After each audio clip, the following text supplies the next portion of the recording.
No Chill Sports is an unapologetic, high-energy sports show where opinions fly fast and facts hit hard. The views and opinions expressed on this program are solely those of the hosts and guests, and do not necessarily reflect those of any affiliated networks, sponsors, or partners. Content may include passionate debates, bold predictions, and unfiltered takes that some viewers may find intense or controversial. Listener discretion is advised. If you're looking for chill, this ain't the place.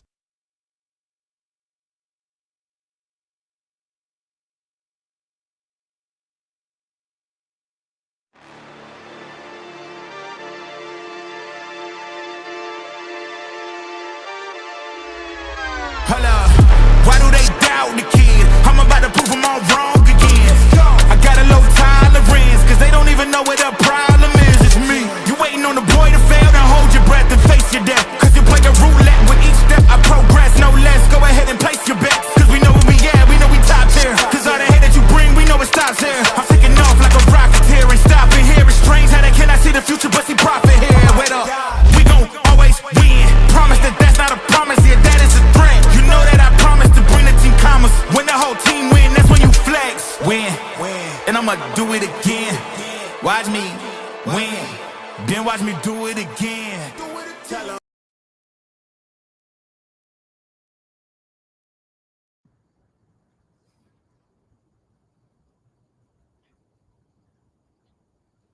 We only been doing this for welcome to the first episode of the Bayou Recap. It's your boy Pooh. I got my man Aunt Petty Murphy in the building. What's good with you, my boy? What's going on, man? How you doing?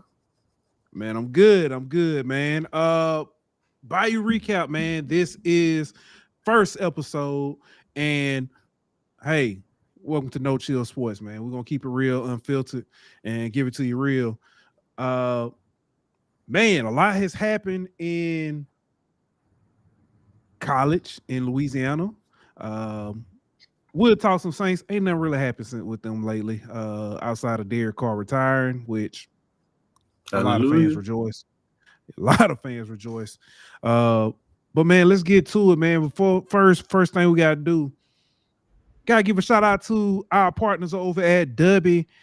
Dubby is a powdered energy drink aimed at gamers and individuals seeking focus and energy. It's known for its clean ingredients, no jitters, and various flavors. Dubby is also available in a hydration formula for those needing electrolytes. Dubby achieves a smooth, effective focus with a high-end tasting experience while using no sugars, fillers, artificial colors, or dyes. Try Dubby today by scanning the QR code on the screen or visit them on the web at bit.ly/no-chill-dubby. That's DUBBY. Dubby, your taste buds' favorite energy drink. Hey man, let's get to it, man. First off, man, this is there were only two teams from Louisiana, if I'm not mistaken. I may have it wrong, but there are only two teams in Louisiana that made the women's college softball NCAA tournament. LSU and Southeastern. Let's just say that is now only one. Southeastern was playing today against Nebraska. There's none now. Well, Southeastern bounced LSU from the tournament in Baton Rouge. For a team that had a lot of promise at the beginning of the season, when conference play come around, we knew it was going to get tough. As I've stated several times, you have 15 teams in the SEC this year. All 15 made the tournament last year, and 2 were your champion and runner-up. You finished, if I'm not mistaken, 9th in the conference, and things just didn't get better. When you got into this tournament, you struggled mightily. Yeah. I mean, the first loss to Southeastern was, I don't know, you can kind of say Southeastern did a better job of putting themselves in position to win. But that last game versus Southeastern, man, there was a lot of mental mistakes made by the LSU softball team. I don't know if you can put it all on Beth Tarina. I know the coach will ultimately get majority of the blame, for how the season turns out, but her players didn't help her out any in that game versus Southeastern, the elimination game. And then she was kind of forced in a way to put in Bergeron and pitching, who comes out after the tournament that she's playing injured, playing hurt. So she's not at 100%. So you were kind of not even playing with full strength when your season was on the line. So I think she was just kind of put in a tough situation. And I know there'll be a lot of debate about whether she should be retained or whether they should let her go. They did give her extension last summer. But a lot of people thought this was the year, man. You had a good recruiting class coming in. You had some players returning, Danica Coffey, Bergeron, and others. And it just seems like they couldn't get over the hump. And this is now twice in the last 3 years that you've been ousted from a regional that you've hosted by an in-state school. 3 years ago, it was ULL that knocked you out, and then this year getting knocked out by Southeastern. So as the flagship university in the state, LSU isn't going to stand for, being knocked out by in-state schools. So I don't know what needs to be done if you're LSU, but I don't think this is the results that they were looking for. I mean, over the last few years, Beth Tarina's been about 70% win percentage, but only about 50% winning percentage in conference. Failed to make it out of a super regional since 2018. No College World Series appearances since 2018. So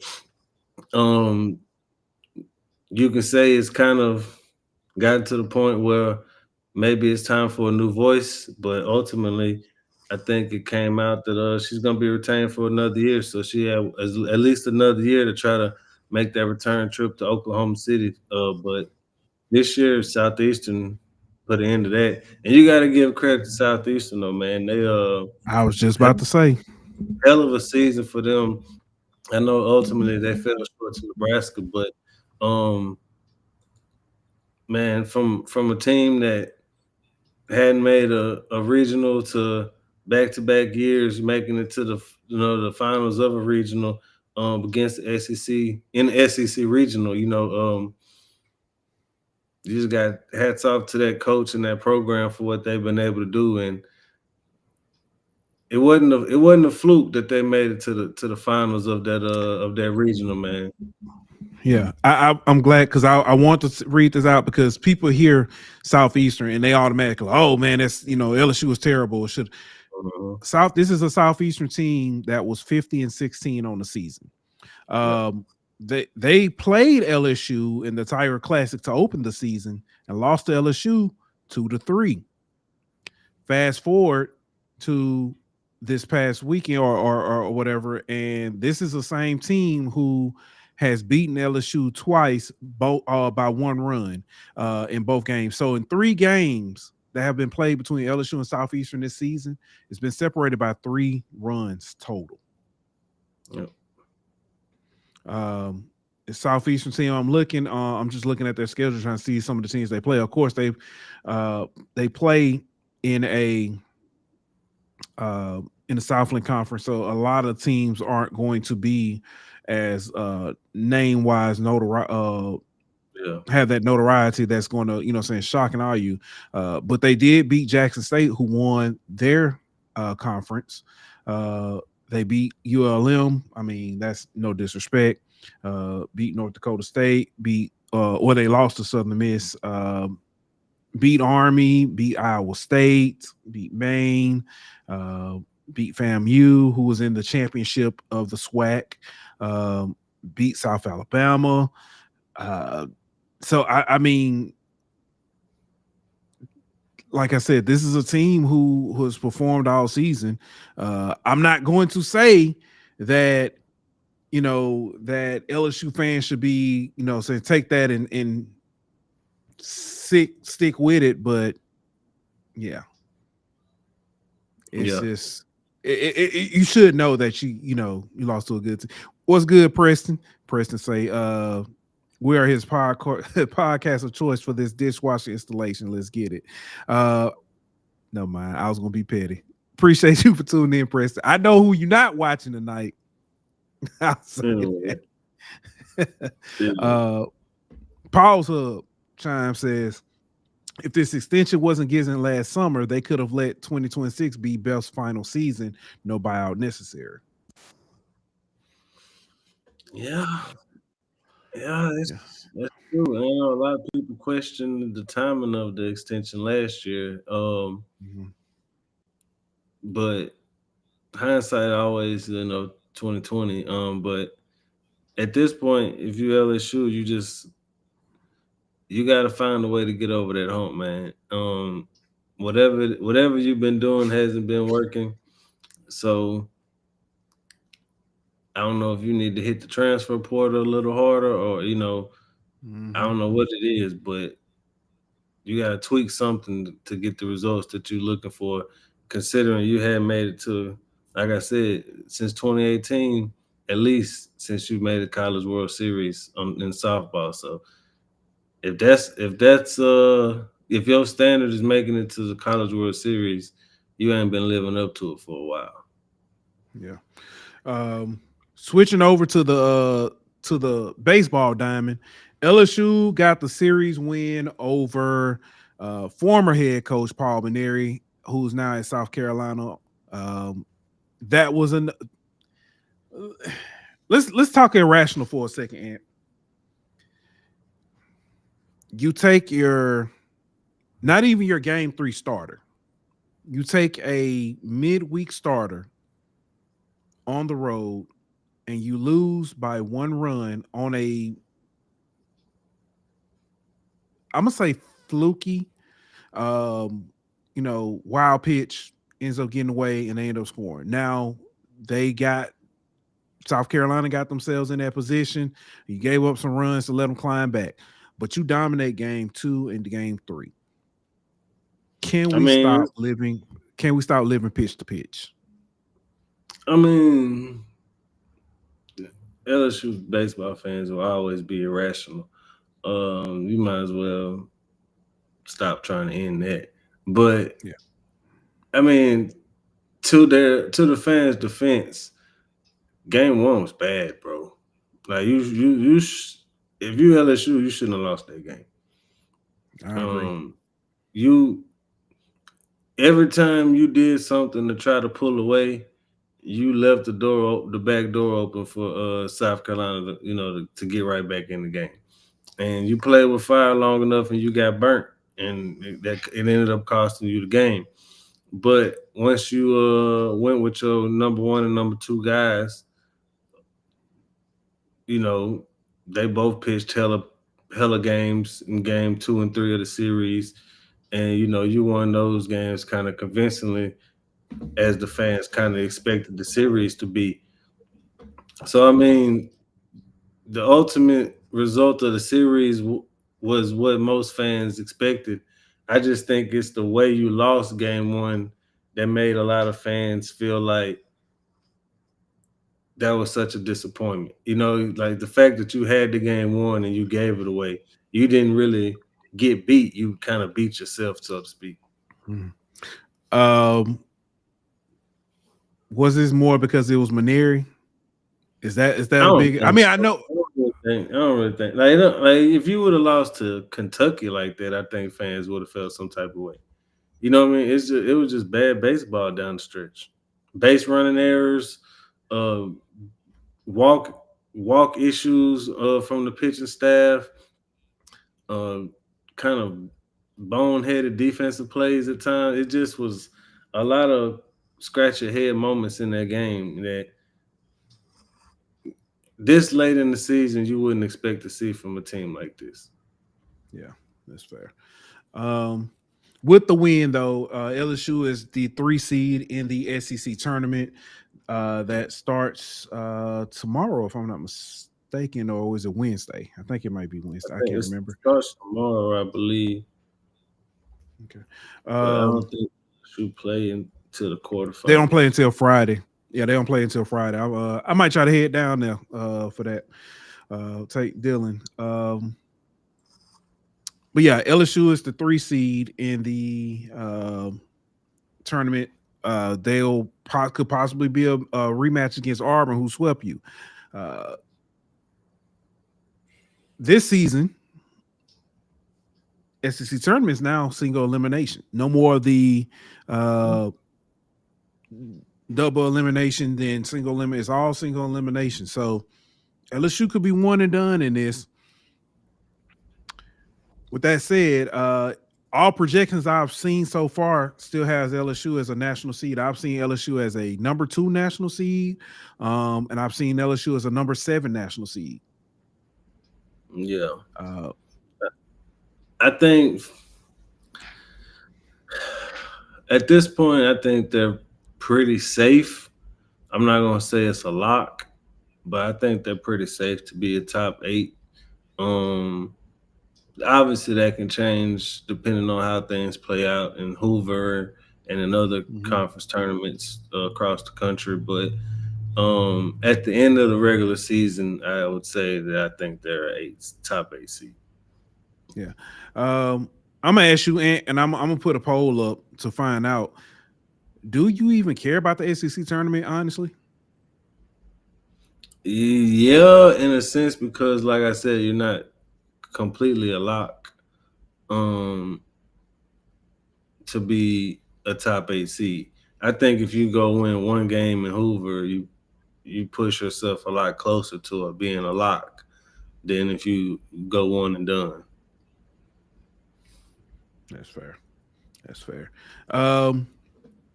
Also, man, while I'm at it, I do want to point out LSU had several players that were named to the or given SEC honors. Awards go to first team. You got starting pitcher Cade Anderson and Zach Cowan as a relief pitcher.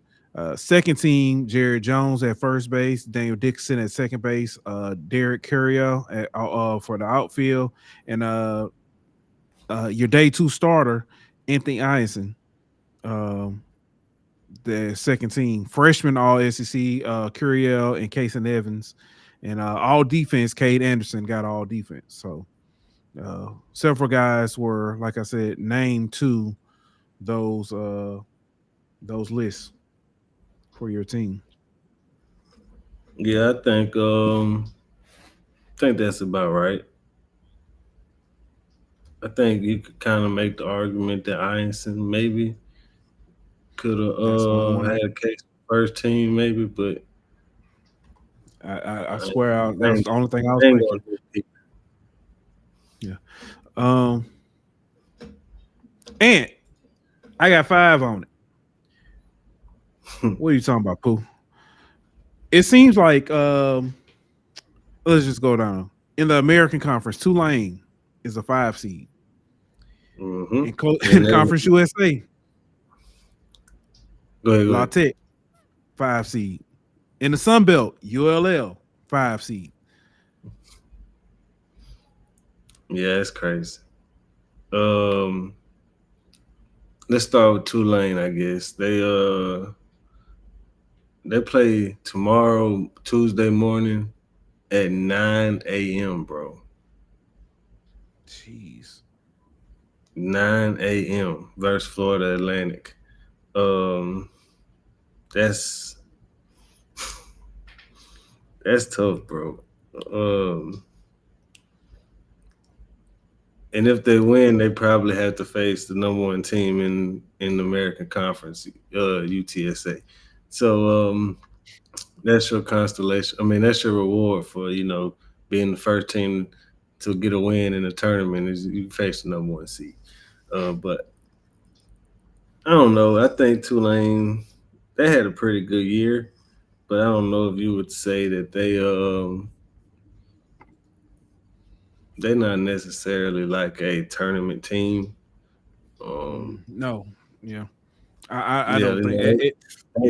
Yeah, they finished around 500. So your best bet is to try to gotta win go it on a all. run during the conference tournament. But like I said, you probably got UTSA round 2. So if you're gonna do that, you're gonna have to a real uphill battle for you. So I ain't gonna count them out, but it's looking slim for them. Yeah. Tulane has several guys on the all conference team. Second base, oh, I'm sorry, relief pitcher Michael Lombardi. They've got second base Connor Rasmussen Jr. And these are the first team. Second team, they've got designated designated hitter Gavin Schultz Sr.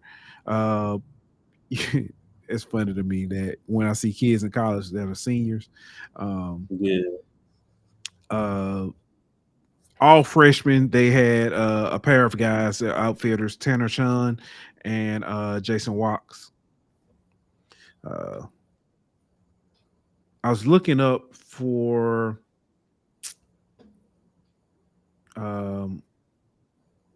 La Tech, or Conference USA hadn't put out their honors yet. it's out. Yeah. So couldn't do that. And I was looking at Southland. I was trying to see if I can pull Southlands up, but I don't see theirs either.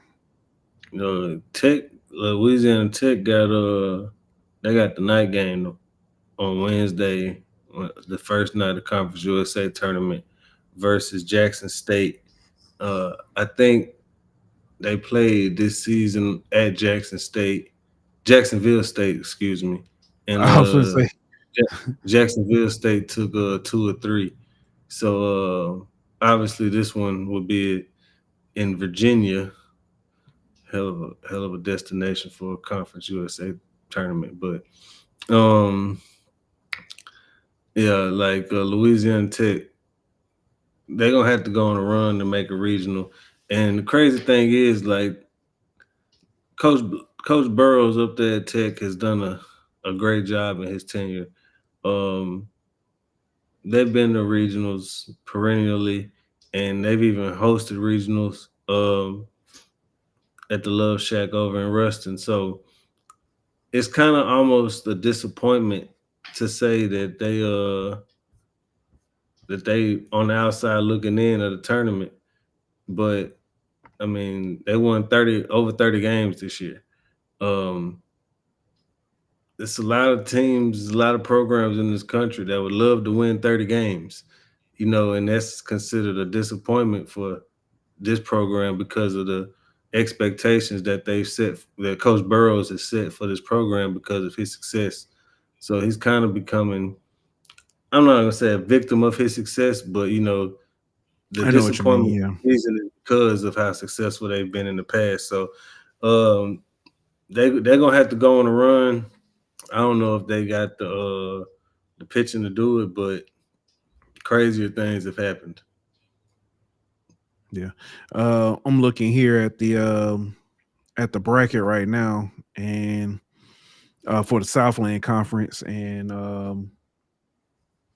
Yeah, they I already skipped all started of them. their time. Yeah, I know. I'm sorry. I just skipped all over this. Forgive me. UNO makes to the final of the Southland tournament.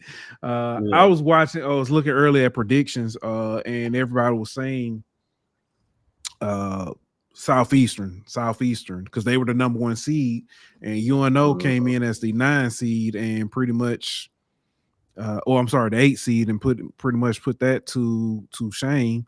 They will play uh Houston Christian University, Yeah. formerly of Houston Baptist. So They that takes place on Thursday. So I like how they do their tournament. They do their tournament almost like they have 2 different they got regions, 2 or regionals. yeah, 2 Yeah. regionals, and you kind of have a double elimination thing there. So I like how they do that. So I yeah. I, I just wonder if if losing the way they did in the tournament knocks Southeastern out of the NCAA tournament. Because if Because I'm not mistaken, they're typically a one bid. what'd you say? I said they're typically a one bid lead. Yeah, but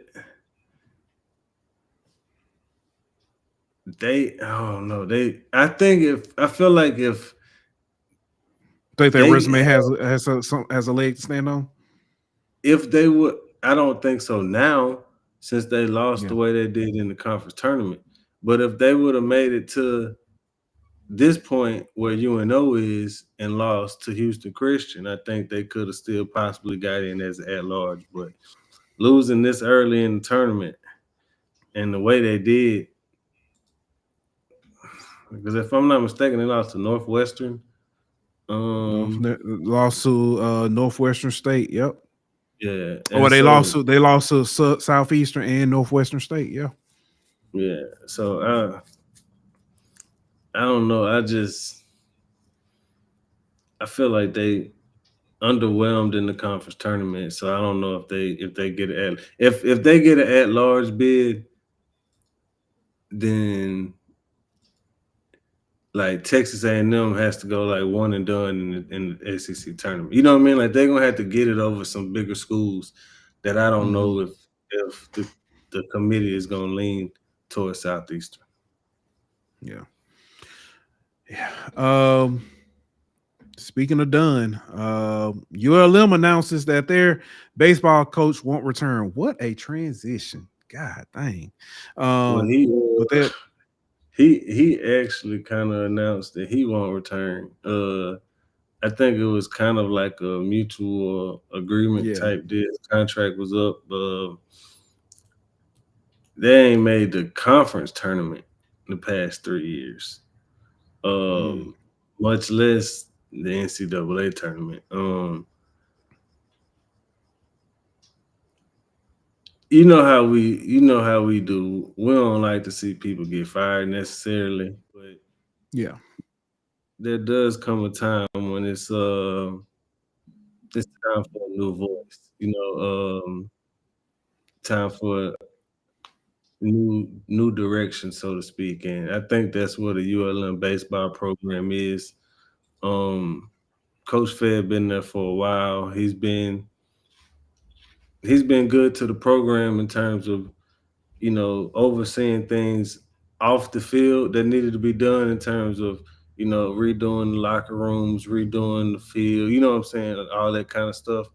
But this is a results oriented business, and the results on the field just haven't lived up to what they need to be. And he came out over the past few weeks and talked about how tired and exhausted he was. And I think the losing is kind of taking a toll on him. And I think the program needed to go in a new direction. And I think he needed to kind of get away for himself, so to speak, and kind of refresh, reset, and get a new perspective of coaching, so to speak, to get away from this program and kind of reset and take a little time away from the game. So I think it's best for both parties.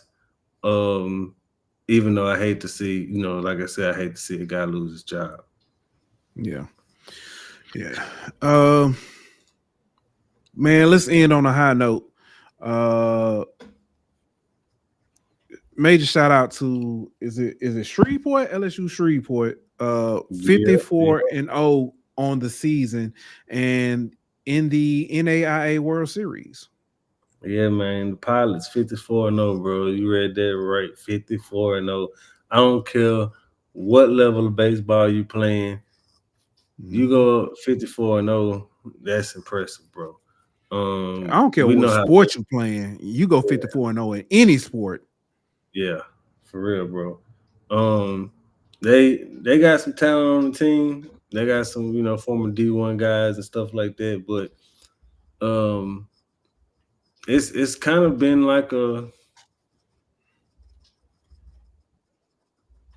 almost like a storybook type of season for them, man. Like they've gotten contributions from guys who hadn't really been called on much all year in big moments, and they came through and performed in the clutch. And I mean, you don't go 54-0 unless guys come through in the clutch. But it seems like it don't matter who they call on or when they call on them, that guy comes through for them. And I mean, they made headlines earlier this year by beating, somebody 37-0 or whatever the score was. Like um they've been getting some publicity throughout the season, and they've still found a way to stay focused and not let it distract them and keep the main thing and go out and win ball game after ball game. So yeah, like you mentioned, they in the World Series for the NAIA now, so hopefully they can pull together a couple more victories and bring that thing back to the boot, man. Yeah, man. Major shout out to them. Maybe they can finish that thing off and win it all. Who was that? Was that Birmingham Southern last year that had that miraculous run where they won it all and the school? Yeah, that's closed whenever they close the school. Yeah. Yeah. But yeah, man, I think this is like 54-0. Dude, they finish it off, dog. They you got to be talking like all-time greatest. Yeah, for sure, teams. bro. Like you go whatever 56, 57, whatever it would be in old, bro. Like facts. Not only is it like the greatest season of any collegiate team of all time type stuff or whatever, but like this coach, this dude finna be getting calls from everybody, man. Yes, he is. Yes, he is. ULM might be calling. Real, bro. Real. And that's all we got for Louisiana, man, for the Bayou recap first episode. You got anything else before we get ready to get up out of here, Ant? I mean, we ain't gotta really talk about it, but LSU will have a new president. As William Tate announced, he's leaving as of July 1st. And then ULM announced they have a new president today, Kerry Castile. So I know that ain't really sports related, but it affects the athletic departments at both schools. So I guess keep an eye on those. Right. I don't know much about ULM's president situation. But this is what I do know about William Tate, Dr. William Tate. LSU athletics and academics both rose under his watch. He made it a point to say that, hey, athletics is the as something I've heard you say several times. Athletics is your doorway into a university, especially that football team. He was a huge proponent for pushing athletics because he knew what it did for the school academically. Not just him though. His wife. His wife was very involved with the women's sports and on campus. Right. Right. So this is I think a huge blow. And we don't have to get into the politics of it all because it all boils down to I hope that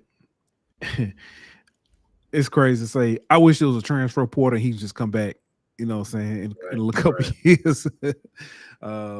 But no, I do. I've enjoyed seeing like I said, the growth of LSU under his watch. Because like I said, as you said, he and his wife both push for LSU athletics. Yeah, as far as the ULM president, I think the president that they had was a good guy. But I don't really know how much he valued athletics. I don't think he disliked athletics by any means. I think he just was it is what it is type with athletics. But from some of the stuff that I've heard, of all the presidential candidates they had, Castile is probably the best hire for the athletic department that they could have had of the finalists or whatever, you know what I mean, of the finalist candidates. From my understanding, one of the presidential candidates even tossed around the idea of ULM dropping down to FCS, and so it could have got ugly if the right person would have got in that president seat. But, and I'm not saying it ain't still gonna get ugly, but I don't. From my understanding and from what I've heard, Dr. Castile seems to be better for the athletic department than what they could have had. So hopefully it works out for the best for ULM. Yeah. Man. Well, we'll see. See how things shake out for both schools. Best wishes on that front. And man, that is it. That concludes the first episode of the Bayou Recap, man. And we'll probably be back next week. As we'll probably Sunday, probably. Yeah, we gotta talk about what these teams trying to get put in the tournament. Okay. Yes, sir. Yes, sir. So we'll be back on Sunday. Appreciate y'all for tuning in like that. Yeah.